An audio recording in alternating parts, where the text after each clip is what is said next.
वैशाल शिक्षण मंडळ केंद्र आयोजित डॉक्टर बाबासाहेब जयकर व्याख्यानमाला या व्याख्यानमालेतील तिसरं पुष्प गोपण्यासाठी मंचावर उपस्थित प्रमुख पाहुणे म्हणून डॉक्टर आबा पाटील सर यांचे सर्वांनी टाळ्यांच्या गजरात स्वागत.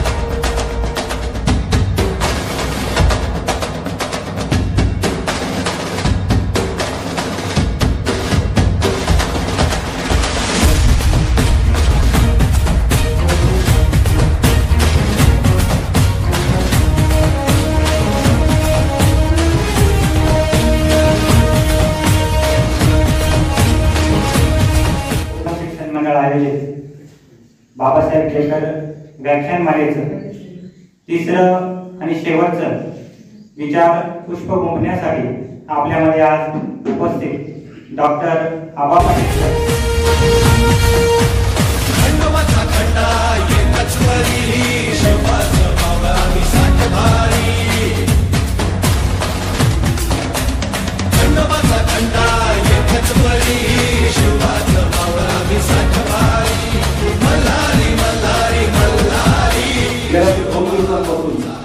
आपल्या महाविद्यालयामध्ये डॉक्टर बाबासाहेब जयकर व्याख्यानमाला चालू आहे. पहिल्या दिवशी प्राध्यापक हेमंत टिळे, काल प्राचार्य रमेश सर घेऊन गेले. पहिल्या दिवशी विषय होता अनंत कानेरेंचा आणि टिळे सर बहुतेक विराट कोहली जसा बॅटिंग करतो त्या पद्धतीने या ठिकाणी बोलून गेले असते. काल गमेश सर येऊन गेले.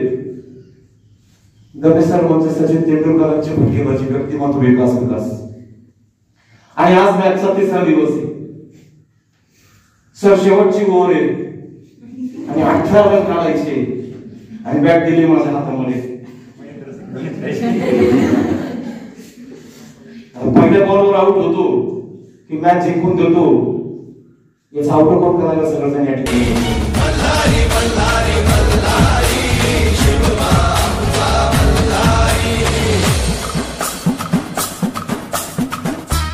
त्या भूमीमध्ये कधी काळी एकेकाळी स्वातंत्र्य देवतेचं रणशिंग पेटलेलं होतं. स्वातंत्र्य देवतेचा हुंकार या रणभूमीमध्ये पेटलेला होता की ही भूमी ज्या भूमीमध्ये प्रेरणा घेऊन समस्त क्रांतिकारकाला एक वेगळा विचार मिळाला ती ही भगवची भूमी. त्या भूमीमध्ये आज मी तुमच्या समोर बोलण्यासाठी उभा आहे. भगवंचा आणि माझं रक्ताचं जरी नातं नसलं तरी भगवंचा आणि माझं पाण्याचं नातं आहे. तुमच्या गावावरून वाहणारी दारणा नदी माझ्या गावाजवळच्या असलेल्या गोदावरी नदीला मिळते आणि दारण्याचा आणि गोदावरीचा संगम होऊन ते पाणी पुढे मी पित असतो. पाणीपत ज्या विषयावर बोलण्यासाठी आज या ठिकाणी उभा आहे. पाणीपत नाव कधी कोणी ऐकलेलं आहे का? कधी ऐकलेलं आहे?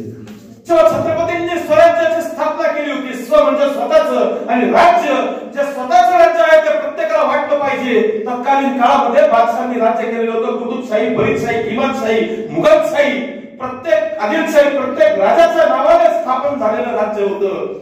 आणि शिवछत्रपतींनी स्थापन केलं ते मराठ्यांचं राज्य, ते म्हणजे स्वराज्य.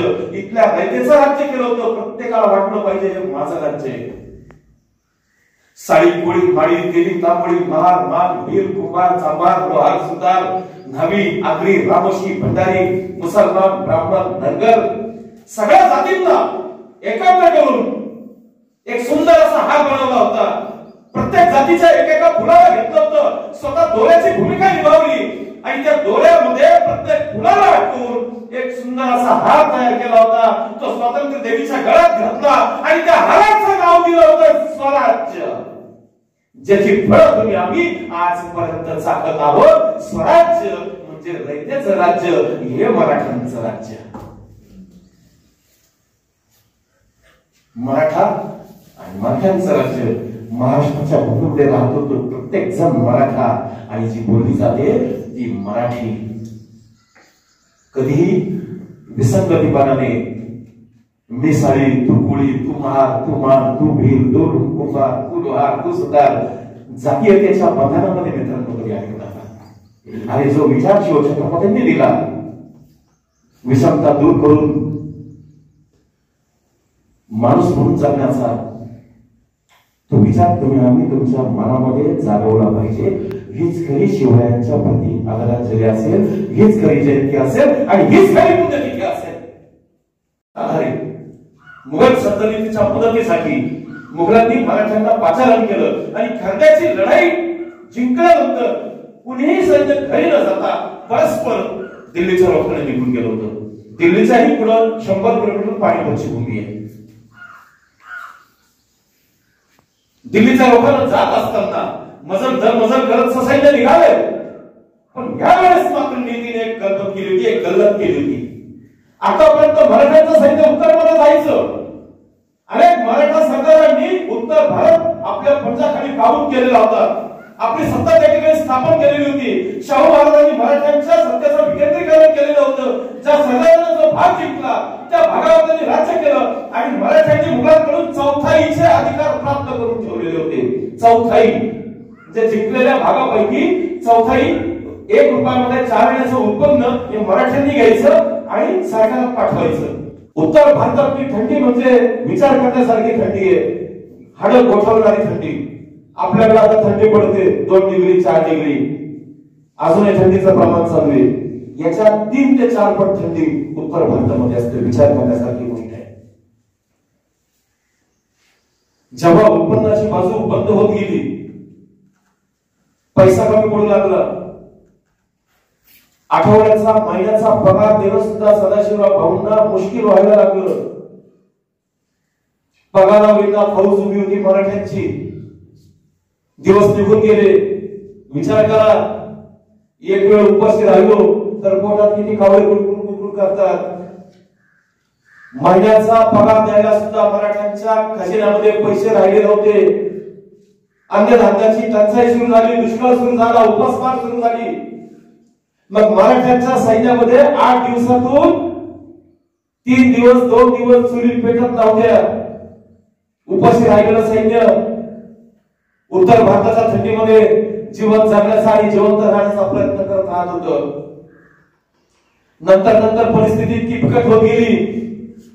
एखाद्या पोळीवर 2-2, 3-3 दिवस काढायची वेळ मराठा सैन्याला आलं. त्याच्याही पलीकडे जाऊन मनामध्ये भूक पडावी, छिद्र पडावी अशी परिस्थिती निर्माण झाली. उपासमार व्हायला लागली. 2-2 दिवसाची चूल 8-8 दिवसावर लांबत गेली. 8-8 दिवस मराठा सैन्याच्या छावणीमध्ये चूल पेटत नव्हती. आपल्या परिसरामध्ये सैनिक आपल्याला दिसतात. जगवायचं कसं हा प्रश्न जेव्हा पडला, स्वतः जगायचं कसं हा जेव्हा प्रश्न पडला, तेव्हा मराठा सैनिकांनी झाडाचा पाला पाचोळा खाऊन दिवस काढले. मराठा सैन्य उभं राहिलं, पाय रोवून उभं राहिलं रणांगणामध्ये. मैलोन मैल काही दिवसांनी बघितलं तर झाडावर झाडपाला सुद्धा शिल्लक राहिलेला नव्हता. ओसाड झालेलं वैरात वाळवंट त्याच्या बाजूला दिसत नव्हतं. त्याच्याही पलीकडे जाऊन परिसरामधले असलेली पांढुरकी माती खाऊन मराठा सैनिक जगत राहिला, मराठा जिवंत राहिला. ऐकताना सुद्धा आपल्याला चांगलं वाटत नाही, तर खाताना त्या सैनिकाच्या मनाला किती यातना झाल्या असतील विचार करण्यासारखी गोष्ट आहे.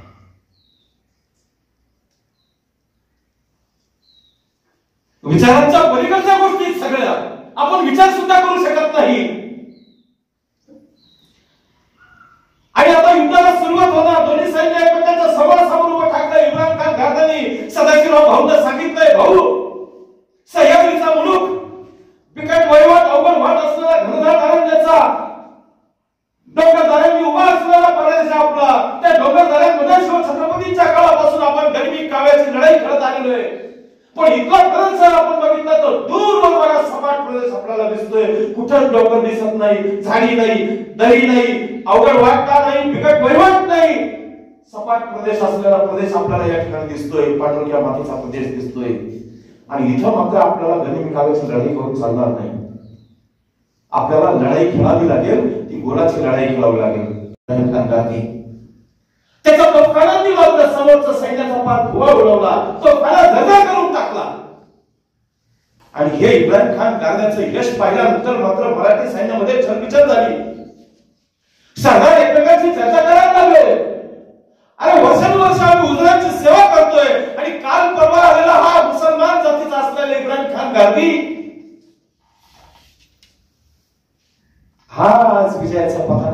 खांद्यावर घेऊन जाणार, मग आम्ही कशासाठी जगायचं या ठिकाणी? आणि चर्चा सुरू झाली. प्रत्येक जण एकमेकांकडे पाहत राहिला. दामाजी गायकवाडांनी गोल तोडला आणि त्यांचं सैन्याला आवाज दिला, आक्रमण! आणि निघाला आक्रमण करण्यासाठी दामाजी गायकवाड. या असं जाने के बाद क्या करोगे? इथून गेल्यानंतर काय करशील? इब्राहिम खान गाद्याने त्याला पाणीधारपणाने उत्तर दिलं, हुजूर, इथून मी माझ्या देशात परत जाईल. माझ्या देशात म्हणजे महाराष्ट्रात मी परत जाईल. मी सैन्य बांधेल, मी तुमच्यावर हल्ला करेल आणि माझ्या धन्याच्या मृत्यूचा बदला मी तुमच्यावर वार करून घेईन. असं म्हटल्यानंतर अब्दालीचा मात्र संताप सुरू झाला, अंगाची घाई सुरू झाली आणि मोठ्या कशाने त्यांनी सैनिकांना आवाज दिले, काट डालो इसको, काट डालो इसको म्हटल्यानंतर नंग्या लखलखत्या तलवारी हातात घेतलेले सैनिक अब्दालीच्या चारी बाजूने आले. निशस्त्र झालेला अब्दाली मध्यभागी उभा होता. अरे गुणाच्या ढेपेला मुंगे टसावेत, मुंगे टसावेत, तसं चारी बाजूने अब्दालीचं सैनिक या गाद्याच्या, इब्राहिम खान गाद्याच्या अंगावर सपासप वार करतय. अंगावर एकही अशी जागा नाही की जिथे जखम झाली नाही, एकही जखम झाली नव्हती की त्या जखमेमधून रक्त वाहत नव्हतं. श्वासात श्वास होता, जीवात जीव होता. तोपर्यंत इब्राहिम खान गादी त्याच्या समोर पायावर पाय ठेवून उभा होता आणि अंगातलं प्राण वाकून ज्यावेळेस जायला लागलं तसा इब्राहिम खान गादी धरणीला लागला. श्वासासाठी जीव गमावला, वाट लावले. इब्राहिम खान गादी जीवाच्या आकांताला उलटा पालटा होऊ लागला. पालथा पडलेला इब्राहिम खान गादी अखेरचा श्वास फुलला, माती उंच उडाली आणि त्या उंच उडाल्या मातीला निश्चित झालेला त्याचा देह मात्र, गतप्राण झालेला त्याचा देह मात्र सांगत राहिला, जाऊन सांगा माझ्या धन्याला, अरे जाऊन सांगा माझ्या धन्याला, इब्राहिम खान गेला, मेला, मातीत मेला. नुसताच मातीत नाही मेला, मातीसाठी मेला. आणि मातीत मरणारे काही असतात, पण मातीसाठी मरणारे फक्त मराठ्याच असतात हे मात्र सांगत गेला. मातीसाठी मरणारे फक्त मराठीच असतात हे मात्र इब्राहिम खान